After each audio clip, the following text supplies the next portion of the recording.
Quel que soit l'aspect de l'univers auquel on s'intéresse, depuis les galaxies géantes dans l'espace jusqu'aux cellules de notre corps, invisibles à l'œil nu, et en passant par les divers êtres vivants qui forment notre environnement, on ne peut objectivement que constater l'existence d'un plan bien structuré sans faille, qui apparaît tel un filigrane derrière toute création. Chaque aspect de l'univers dénote de façon flagrante un fait explicite et bien précis. La création est une réalité.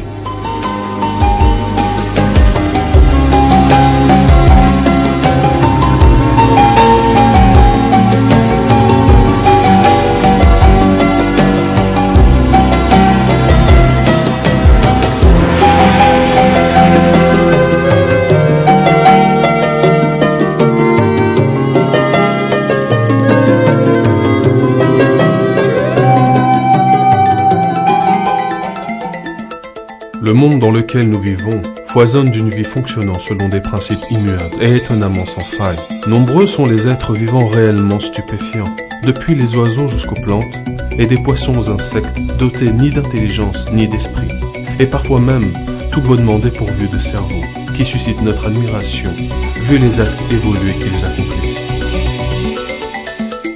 Ils nous laissent véritablement perplexes, d'autant plus que l'homme, bien que muni de toute sa sagesse, et d'une foule de connaissances, ne parvient parfois qu'à les imiter approximativement, incapable de vraiment reproduire leurs gestes. Dans tout ce qu'Allah a créé dans les cieux et la terre, il y a des signes, certes, pour des gens qui craignent Allah. Les systèmes de défense, de reproduction et de chasse incroyablement complexes que sont ceux des insectes, qui constituent toute une branche du règne animal, révèlent de façon patente que ces systèmes ont été mis au point par un créateur sage et tout-puissant. La conception merveilleuse des insectes est une preuve de l'existence d'Allah et de sa création parfaite. Toute personne qui réfléchit avec une conscience claire et un esprit dénué de préjugés ne peut arriver qu'à cette conclusion. D'autre part, le nombre d'insectes sur Terre est stupéfiant. Pour chaque être humain, il y a environ 200 millions d'insectes, ce qui équivaut à 10 millions d'insectes au kilomètre carré. On estime à 30 millions le nombre d'espèces d'insectes, dont beaucoup n'ont même pas encore reçu de nom.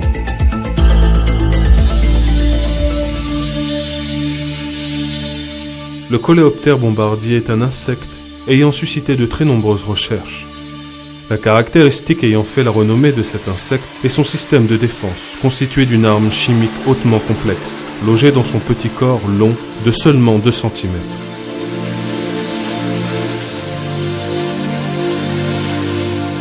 Lorsqu'un autre insecte le menace, une solution bouillante et irritante se forme en lui. Puis, il projette ce liquide en direction de l'attaquant, à travers une ouverture située à l'arrière.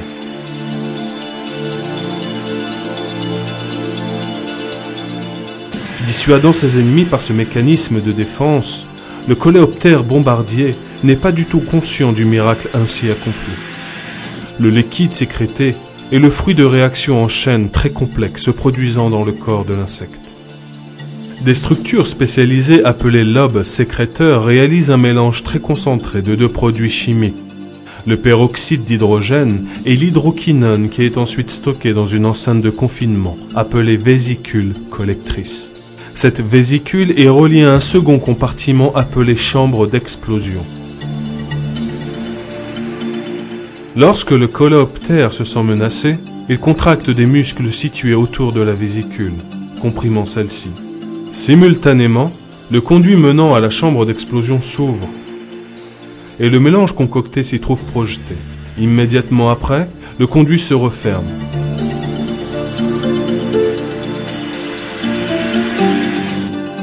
La solution chimique se mélange alors à une enzyme catalysante sécrétée par les glandes ectodermiques, se trouvant sur les parois de la chambre d'explosion. Une réaction en chaîne commence à ce moment.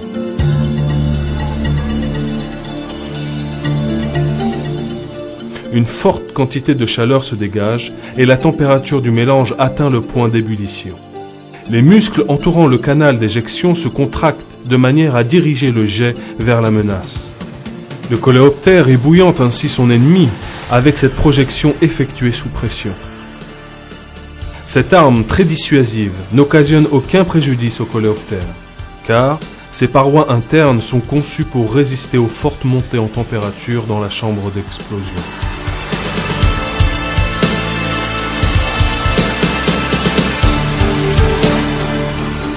Ce merveilleux système qui laisse pantois tant de scientifiques n'a pu être formé qu'en une seule étape, tout comme c'est d'ailleurs le cas pour des millions d'autres systèmes dans la nature, car l'absence d'un seul élément aurait entraîné le non-fonctionnement de l'ensemble, et donc le coléoptère aurait disparu, victime de ses prédateurs. En fait, chaque élément de son système de défense n'a pu qu'être élaboré sous le contrôle d'un esprit supérieur. Le coléoptère bombardier, tout comme des milliards d'autres êtres vivants, exemplifie la puissance de la création inégalable d'Allah, l'Omniscient. Allah déclare dans le Coran: « Dans votre propre création, et dans ce qu'il dissémine comme animaux, il y a des signes pour des gens qui croient avec certitude. »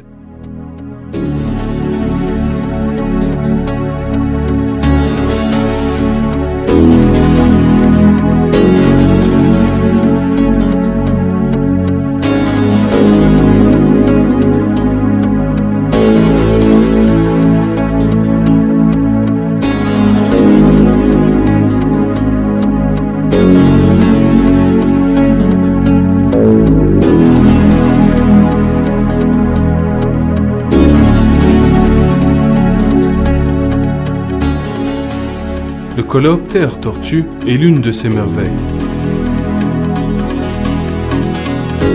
Son système de défense est fondé sur l'utilisation de ses pattes, d'ailleurs très grosses par rapport à sa taille, et de sa carapace.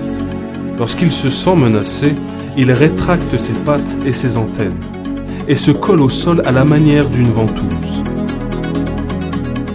L'intérieur de la carapace est d'autre part conçu pour accueillir ses organes rétractiles.